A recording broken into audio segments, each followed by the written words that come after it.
नमस्कार, मैं शिवानी लोकवाणी पर आपका स्वागत करती हूँ। आइए रूबरू होते हैं भीलवाड़ा से। बेटी बचाओ बेटी पढ़ाओ योजना अंतर्गत जिला स्तरीय टास्क फोर्स की बैठक का आयोजन मंगलवार को जिला कलेक्ट्रेट सभागार में जिला कलेक्टर शिव प्रसाद नकाते के निर्देशानुसार अतिरिक्त जिला कलेक्टर एन.के. राजौरा की अध्यक्षता में किया गया। राजौरा ने कहा कि उड़ान योजना का ग्राम पंचायत स्तर पर व्यापक प्रचार प्रसार किया जाए, जिससे अधिकाधिक महिलाएं लाभान्वित हो सके। साथ ही पोषण वाटिकाओं की प्रगति पर चर्चा की गई। वैसे होने वाले उत्पादकों को योग्य महिलाओं को वितरित करने का निर्देशित किया गया। वे बालिकाओं के लिंगानुपात बढ़ाने पर जोर दिया। महिला अधिकारिता विभाग के सहायक निदेशक नगेंद्र कुमार तोलंबिया ने बेटी बचाओ बेटी पढ़ाओ योजना की प्रगति के बारे में विस्तार से बताया एवं गत बैठक के निर्णय की अनुपालना के बारे में चर्चा की गई। तोलंबिया ने मीना मंच की त्रिस्तरीय समिति का गठन, शतरंज प्रतियोगिता के आयोजन, जनप्रतिनिधियों को महिलाओं से संबंधित कानूनों की जानकारी देने के बारे में बताया। बैठक में प्रशासन, गांव के संग अभियान के तहत बेटी जन्मोत्सव, बधाई संदेश वितरण, गोद भराई, अन्नप्राशन कार्यक्रम की प्रशंसा की गई। इस अवसर पर सखी वन स्टॉप सेंटर, महिला सुरक्षा एवं सलाह केंद्र की प्रगति का विवरण प्रस्तुत किया गया। वह इन्हें महिलाओं के लिए समर्पित होने के लिए निर्देशित किया गया। बैठक में राष्ट्रीय परिवार एवं स्वास्थ्य सर्वे के आंकड़ों पर भी चर्चा की गई। इस अवसर पर जिला स्तरीय महिला समाधान समिति के सदस्यों से महिलाओं के चहुमुखी उत्थान हेतु कार्य करने के लिए चर्चा की गई। बैठक में मुख्य जिला शिक्षा अधिकारी ब्रह्मराम चौधरी, महिला थानाधिकारी एवं समस्त बाल विकास परियोजना अधिकारी एवं प्रचेता उपस्थित रहे। आधुनिक दौर में जहां दूल्हा पक्ष के लोग लग्जरी गाड़ियों से दुल्हन के दरवाजे पर बारात लेकर पहुंचते हैं, वहीं दूल्हा एकलिंग गुर्जर ने बारातियों को बैलगाड़ी में बैठाकर दुल्हन के घर जा पहुंचा। इस दृश्य को देखने के लिए लोगों की भीड़ उमड़ पड़ी। इस दौरान लोग अपने मोबाइल में सेल्फी लेते भी नजर आए। बता दें कि दूल्हा अपनी पुरानी परंपरा को जीवित रखने और पर्यावरण को बचाने के लिए बैलगाड़ी से बारात लेकर दुल्हन के घर तक पहुंचता है। प्राचीन समय को याद करते लोग नजर आए और कहा कि पर्यावरण को बचाने के लिए कदम सबको उठाना होगा। यह बारात आसीन के झामरा का बाड़िया निवासी एकलिंग गुर्जर पुत्र तेजमल गुर्जर ने डोली और बैलगाड़ी को आकर्षक ढंग से सजाकर ब्याह रचाने निकले थे, जो 4 किलोमीटर दूरी स्थित कटार गांव की मीना देवी गुर्जर पिता तेजू गुर्जर के घर पहुंची, जहां विधि विधान से तेजूराम गुर्जर की पुत्री मीना का विवाह संपन्न हुआ। उल्लेखनीय है कि बचपन में अक्सर सुनने को मिलता है कि दादा और नाना की बारात बैलगाड़ी से गई थी, जिसमें ससुराल पहुंचने में कई दिनों का सफर तय करना पड़ा था। वर्तमान समय में अगर कोई यह कहे कि किसी की बारात बैलगाड़ी में जाएगी तो लोगों को विश्वास नहीं होगा। कई वर्षों बाद पुरानी परंपरा से निकली बारात आज चर्चा का विषय बन गई है। बारात जिस गांव और चौराहे से निकली, वहां लोग बारात को देखने के लिए अपने अपने घरों से बाहर निकल गए। बैलगाड़ी को खींच रहे सभी बैलों के गले में घंटी बंधी थी, जो एक आध्यात्मिक गूंज से गुंजायमान करती हुई शुभ वेला की घड़ी की याद दिला रही थी। दूल्हा एकलिंग गुर्जर ने बताया कि प्रदूषण से जनजीवन पर पड़ रहे प्रभाव को लेकर लोग जागरूक हों, इसलिए मैंने पुरानी परंपरा को जीवित करने की पहल की है। इससे प्रदूषण में कमी, ईंधन की बचत और खर्चीली शादियों पर लगाम लगेगा। इसके लिए ग्रामीण के बीच ये प्रस्ताव रखा तो सभी लोगों ने इसमें मेरा साथ दिया। लड़की वालों का भी पूरा सहयोग रहा। उन लोगों ने भी इस प्रयास की प्रशंसा की है।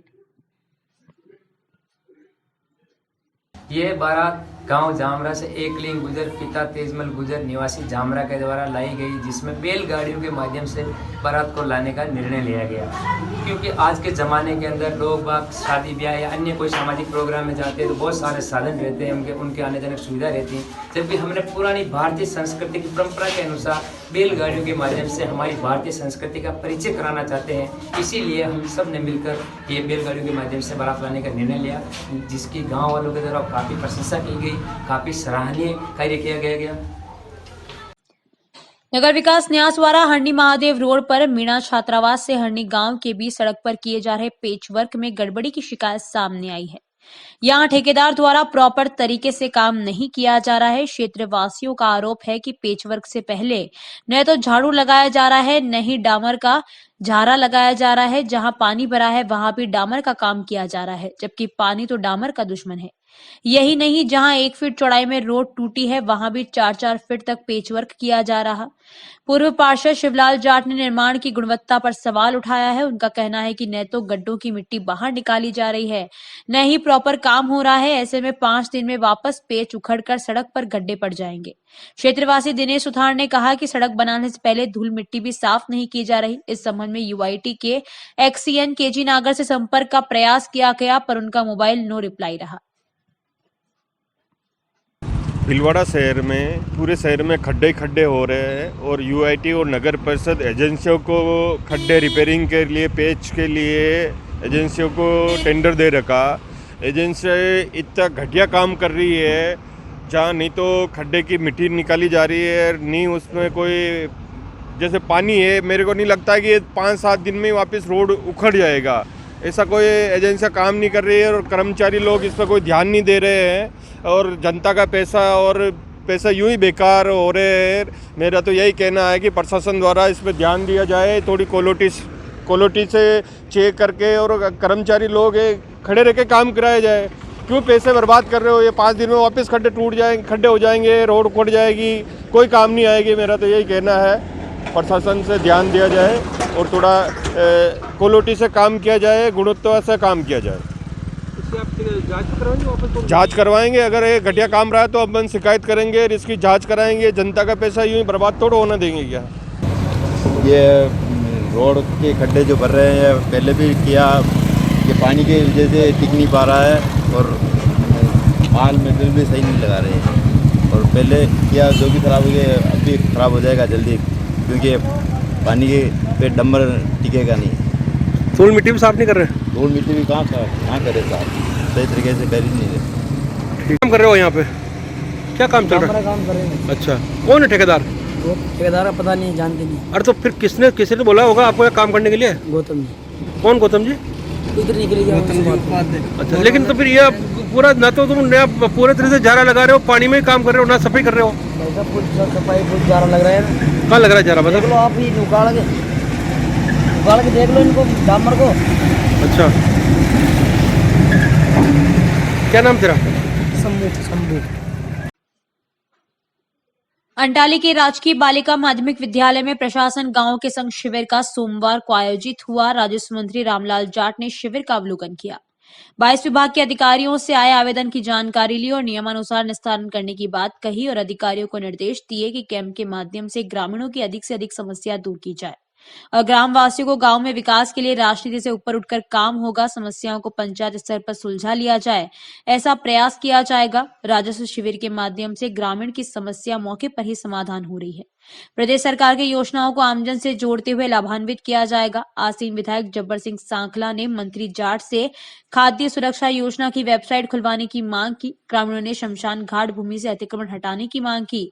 शिविर प्रभारी विकास मोहन भाटी ने बताया कि पट्टे के लिए आवेदन 123 प्राप्त हुए, 137 पट्टे जारी किए गए एवं जॉब कार्ड के लिए 6 जन्म मृत्यु प्रमाण पत्र, 10 शौचालय, 2 प्रधानमंत्री आवास योजना के लिए 45 स्वीकृत हुए, जिनमें से 26 को जारी किया। राजस्व विभाग में नामांतरण 78, खाता शुद्धिकरण 26, आपसी सहमति से 8 बंटवारा प्रकरणों का निस्तारण किया गया। कैबिनेट मंत्री बनने के बाद पहली बार गृह गांव आने पर कांग्रेस कार्यकर्ता एवं ग्रामीणों द्वारा ढोल नगाड़ों के साथ स्वागत किया गया। जाट ने सभी का आभार प्रकट किया। इस मौके पर आसीन विधायक जब्बर सिंह सांखला, पूर्व विधायक आगामीलाल मेवाड़ा एवं रामलाल गुर्जर, कांग्रेस विधायक प्रत्याशी मनीष मेवाड़ा, होड़ा प्रधान कृष्ण सिंह राठौड़, गुलापुरा चेयरमैन सुमित कालिया, गुलापुरा एसडीएम विकास मोहन भाटी, पंचायत समिति विकास अधिकारी महेंद्र सिंह मेहता आदि मौजूद थे।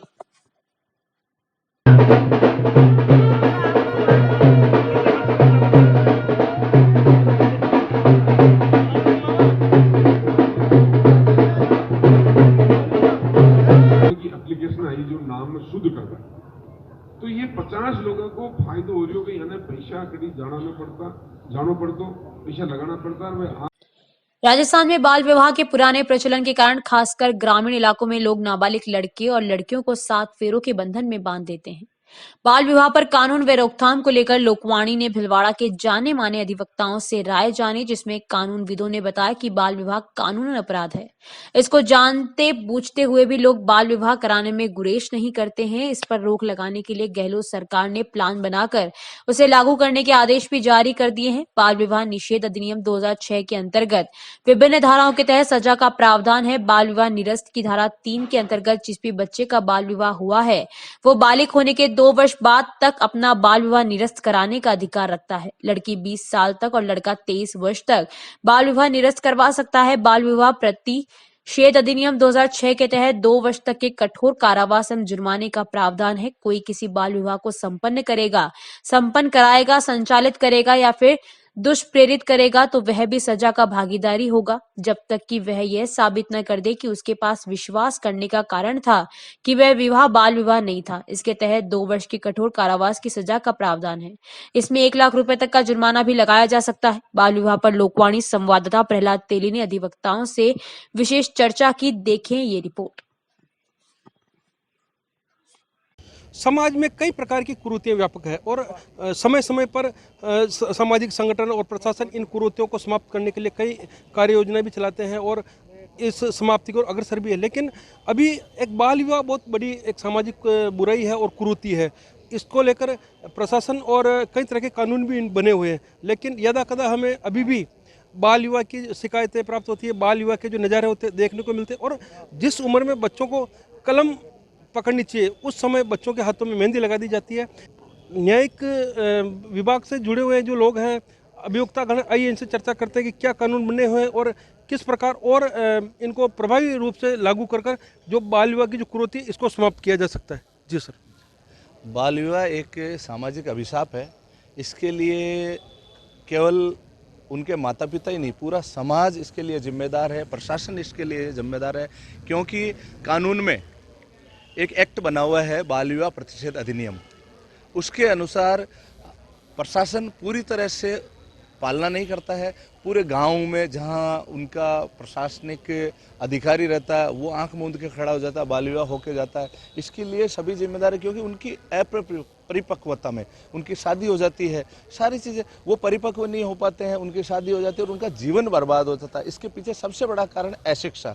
लोगों में शिक्षा जब तक नहीं होगी, जब तक ये कुरीतियाँ चलती रहेगी। इसको रोकने के लिए सबसे पहले शिक्षा की जागृति होना जरूरी है, उसके बाद प्रशासनिक अधिकारी, उसके बाद हम सब समाज के पंच से लेकर सांसद तक ये जिम्मेदारी उठाए कि मुझे अगर कहीं भी बाल विवाह दिखा तो उसको मैं रोकने के लिए कदम उठाऊंगा। बाल विवाह पूर्ण रूप से उसमें प्रतिबंध लगना चाहिए, हम सबको जागरूक होना चाहिए इसके लिए, और बाल विवाह एक सामाजिक अभिशाप है। सर, बाल विवाह रोकने के लिए कानून भी बने हुए हैं और समय समय पर कार्रवाई भी होती है, फिर भी कहीं ना कहीं अभी भी हमें बाल विवाह के जो नज़ारे हैं देखने को मिलते हैं। क्या कारण मानते हैं? उसका एक कारण है, बाल विवाह रोकने के लिए जो कानून बने हुए हैं, शारदा एक्ट है या जो दूसरा बाल विवाह निषेध कानून है, पर सबसे बड़ी बात क्या है, जो बाल विवाह रोकने के लिए जो इन्फोर्समेंट ऑफिसर्स हैं, जो हमारा आंगनबाड़ी कार्यकर्ता है, जो हमारा आशा सहयोगिनी है, जो हमारा ग्राम प्रचेता है, ग्राम साथीन है, CDPOs हैं, उनकी सुरक्षा की सरकारें कितनी व्यवस्था करती है।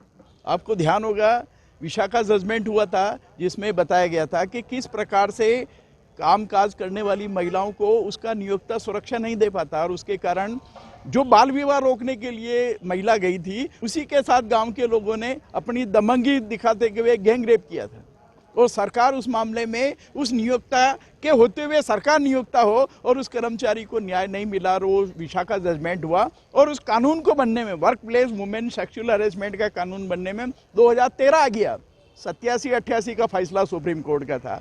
तो जिस प्रकार से कानूनों का इम्प्लीमेशन हो रहा है, जिस प्रकार की घटनाएं होती है, उन घटनाओं का जो प्रतिबिंब निकल के आ रहा है, जब तक सरकारें अपने कर्मचारियों की सुरक्षा व्यवस्था नहीं करेगी, उनको मुकम्मल इंतजाम नहीं होंगे, तब तक उस पूरी ताकत से उसको रोकने का काम नहीं करेंगे। बिल्कुल सर, बाल विवाह की घटनाएं बढ़ रही है या देखने को मिलती है, क्या कारण मानते हैं? सर, बाल विवाह की जो घटना हो रही है, जैसे आकातीज है, जल्द ये 11 है, मेरा एक ही निवेदन है कि जब तक माता पिता अगर एक्टिव नहीं होंगे, सचेत नहीं होंगे, सतर्क नहीं होंगे, तब तक इसका कुछ नहीं होगा। अभी हमारे साथ वकील साहब ने बताया कि सही है, वोट पॉलिटिक्स होती है, गांव में कोई जाता, अधिकारी जाता, उसको भगा दिया जाता है, बदतमीजी की जाती है। मैं जैसे तहसील लेवल पे पुलिस थाना होता है, RTS होते हैं, RS होते हैं, HD होते हैं, तो इनको सख्त आदेश दें। माननीय मुख्यमंत्री महोदय से भी निवेदन करना चाहूँगा, इन अधिकारी को सख्त निर्देश दें कि जहाँ भी बाल विवाह है उनको, चाहे वो पंडित हो, चाहे वो ढोली हो, चाहे बैंड वाले हो, चाहे वो नाई हो, चाहे कुमार हो, जो भी व्यक्ति हो, उनको तुरंत अरेस्ट करें, ताकि लोगों में एक भय हो कि इन बाल विवाह में नहीं जाना अपराध हो जाएगा। तो मैं राजस्थान की जनता से अपील करना चाहूँगा कि बाल विवाह को रोकें और अपने बच्चों को ऑफिसर बनाएं, आगे बढ़ाएं, IAS बनाएं, RS बनाएं। Thank you sir. बाल विवाह पर कैसे रोक लगे? बाल विवाह पर रोक लगाने के लिए कानून की जो जानकारी है, जिन लोगों के पास ग्रामीण इलाकों में अधिकतर बाल विवाह ग्रामीण इलाकों में होते हैं, और मेरा मानना है कि राजस्थान में सबसे ज़्यादा बाल विवाह होते हैं। देव उठनी 11 जो आती है उसको त्यौहार के रूप में राजस्थान में मनाया जाता है। इस तरीके से जब लोगों को, जैसे बाल विवाह कानून है, शारदा कानून है, या बाल विवाह प्रतिषेध अधिनियम जो लागू है, उनको क्या कि जैसे गांव में कैंप लगा के, विधिक जागरण चेतना शिविर लगा के लोगों को जागरूक करना पड़ेगा कि भाई ये आपके जो नाबालिग बच्चे हैं, इनकी आप शादी करते हो तो ये एक अपराध है, और इस अपराध के तहत आप पे और आपके परिवार वालों पे और इन विवाह में शामिल होने वाले व्यक्तियों पे, और जो बैंड बाजे वाले हैं, फोटोग्राफर हैं, और ये जो पत्रिका छापने वाले हैं, पंडित हैं, इन पे भी सख्त से सख्त कार्रवाई होगी। कार्रवाइयाँ होती है, मेरा कहना ये नहीं है कार्रवाई नहीं होती, कार्रवाइयाँ होती हैं, लेकिन गंदी राजनीति की वजह से इन लोगों पर सख्त कार्रवाई नहीं होती। कैसे सर बाल विवाह की जो कुरीति इस पर रोक लगे? हिंदुस्तान में किसी भी चीज़ को लागू करने के लिए शक्ति की बहुत ज़रूरत है। आज कोरोना हुआ तो भी सरकार को, प्रशासन को शक्ति बरतनी पड़ी, और शक्ति बरतनी पड़ी तो ही हम लोगों ने उस पर नियंत्रण किया। इस पर नियंत्रण करने के लिए भी यही ज़रूरी है, इन लोगों के खिलाफ मुकदमे बनाया जाए और उसको जो है मीडिया में भी दिखाया जाए, ताकि लोगों को पता लगे कि आगे से अगर मैं जाता हूं तो मेरे खिलाफ ये कार्रवाई होगी। आज हमारे पास, प्रशासन के पास हर जगह पे बहुत बड़ा अलमा, एक बहुत बड़ा हमारे पास उपस्थित है। हम उसको काम में लेना पड़ेगा। आज सरपंच है, लोक सेवक की उसमें आता है, वार्ड पंच वगैरह जो भी आते हैं, इन लोगों को ये कहा जाए कि साहब अगर आपके यहाँ ऐसा कोई बाल विवाह होता है, उन लोगों को सब जानकारी होती है। आपके यहाँ जैसे ही कोई बाल विवाह होगा, हमें अगर सूचना मिली कि आपके यहाँ हुआ है, तो आपका जो है वो पद हम आपसे छीन लेंगे। ऐसी अगर शक्ति बरती जाए तो हम निश्चित रूप से इससे जो है निजात पालेंगे। बिल्कुल। तो ये थे भिलवाड़ा के अधिवक्तागण, कानून के जानकार, जिन्होंने बताया कि जो बाल विवाह करते हैं उनके खिलाफ किन किन धाराओं में या किन किन तरह की कार्रवाई हो सकती है। साथ ही हम भी अपने लोकवाणी चैनल के माध्यम से आम जन से और दर्शकों से अपील करना चाहेंगे कि जहां कहीं बाल विवाह हो रहा हो तो उसको रोकने के लिए प्रयास करें। साथ ही अगर कहीं प्रशासन को सूचना दे, ताकि बच्चों का जो भविष्य है वो अंधकार में होने से बचाया जा सके और कानून की जिस प्रकार पालना हो सके, क्योंकि जो बाल विवाह है पूरी तरह से गैर कानूनी है, साथ ही एक सामाजिक बुराई भी है। लोकवाणी के लिए मैं भिलवाड़ा से प्रहलाद तिली। जानकारियों का सिलसिला यूं ही जारी रहेगा। अभी लेते हैं ब्रेक। देव गार्डन रिसोर्ट नियर सोना resort, Sanganer road, Bhilwara. Mobile number 9782048919 7568952871।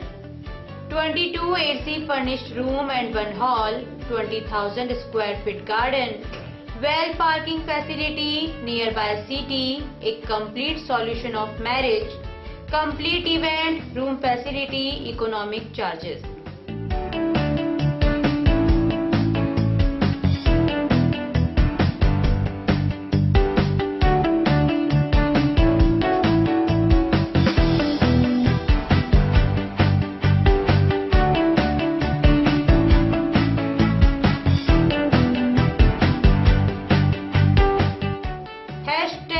Multi cuisine family restaurant, Indian food, Italian food, lunch, snacks, Chinese fast food, breakfast, dinner, Punjabi food। आवश्यकता है डोर टू डोर मार्केटिंग हेतु युवक युवतियों की। अपने बायोडाटा फोटोग्राफ के साथ संपर्क करें। Radiant Digitech network private limited, लोकपाणी ऑफिस, महिला आश्रम स्कूल के पास, पानी की टंकी के सामने, शाम की सब्जी मंडी, भिलवाड़ा। Mobile number 9214437817। समय सुबह 10 बजे से शाम 5 बजे तक।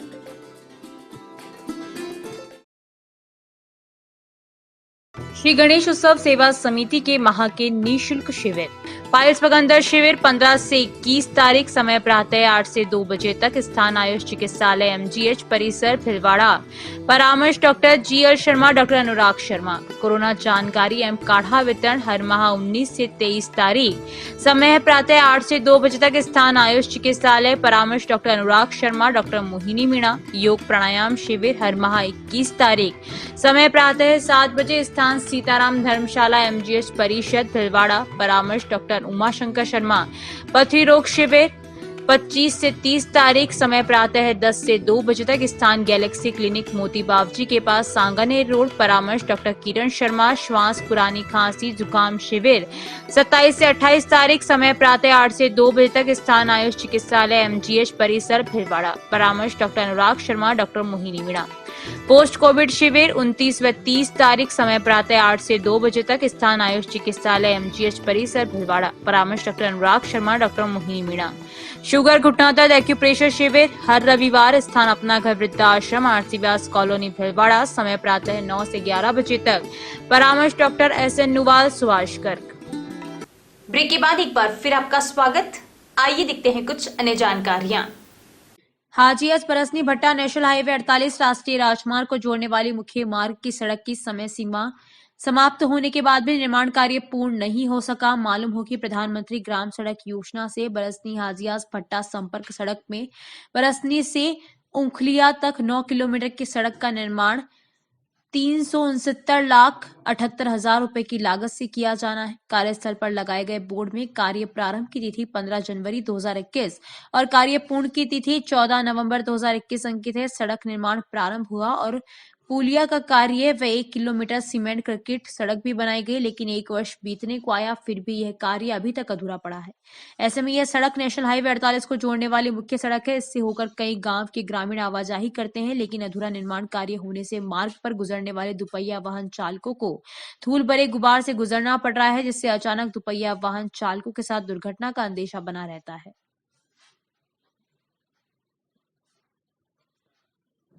साहित्य सृजन कला संगम द्वारा संस्थान के संस्थापक एवं राजस्थान के सुप्रसिद्ध लोक कवि मोहन मंडेला जी की स्मृति में प्रतिवर्ष सार्वजनिक स्तर पर आयोजित होने वाला चीले एवं देश का ख्याति प्राप्त लोक कवि मोहन मंडेला स्मृति लोक साहित्य सम्मान कार्यक्रम एवं 24वां अखिल भारतीय कवि सम्मेलन इस वर्ष कोरोना महामारी एवं प्रशासनिक आचार संहिता के मद्देनजर 5 दिसंबर को समारोह पूर्वक आयोजित किया जाएगा। किसी साहित्यकार की स्मृति में निरंतर आयोजित होने वाला यह देश का प्रतिष्ठित आयोजन है, जिसमें देश एवं राज्य के चुनिंदा एवं ख्याति प्राप्त कवि एवं गणमान्य श्रोता भाग लेते रहते हैं। इस आयोजन में किसी एक प्रतिष्ठित साहित्यकार को लोक कवि साहित्य सम्मान प्रदान किया जाता रहा है। इस वर्ष यह सम्मान डीडवाना के राजस्थानी भाषा के साहित्यकार कवि एवं लेखक डॉक्टर गजादान चारण शक्तिसूत को दिया जाएगा। लोक कवि की 25वीं पुण्यतिथि पर संस्थान द्वारा उन्हें काव्य गोष्ठी कर श्रद्धांजलि दी गई। संस्थान के पदाधिकारियों की हुई बैठक के बाद बताया कि इस वर्ष यह आयोजन 5 दिसंबर को किया जाएगा। विविध स्थितियों को देखते हुए यह कार्यक्रम प्रशासनिक गाइडलाइन के अनुसार ही किया जाएगा। कार्यक्रम को गरिमा में बनाने की तैयारियां की जा रही है। इस अवसर पर आयोजित काव्य गोष्ठी की अध्यक्षता वरिष्ठ गीतकार बालकृष्ण बीरा ने की। कार्यक्रम के मुख्य अतिथि रंगकर्मी रामप्रसाद पारिक व विशिष्ट अतिथि ओम सनाटी रहे। केंद्रीय गृह मंत्री एवं पूर्व भाजपा राष्ट्रीय अध्यक्ष अमित शाह 2 दिवसीय प्रवास पर 4 एवं 5 दिसंबर को जयपुर में विभिन्न बैठकों को संबोधित करेंगे। इसी को लेकर भाजपा जिला संगठन द्वारा विधायक, पूर्व विधायक, प्रधान, चेयरमैन, जिला प्रमुख, उप जिला प्रमुख, जिला महामंत्री, मोर्चा जिला अध्यक्ष की महत्वपूर्ण बैठक भाजपा जिला अध्यक्ष लादूलाल तेली की अध्यक्षता में भाजपा जिला कार्यालय में हुई।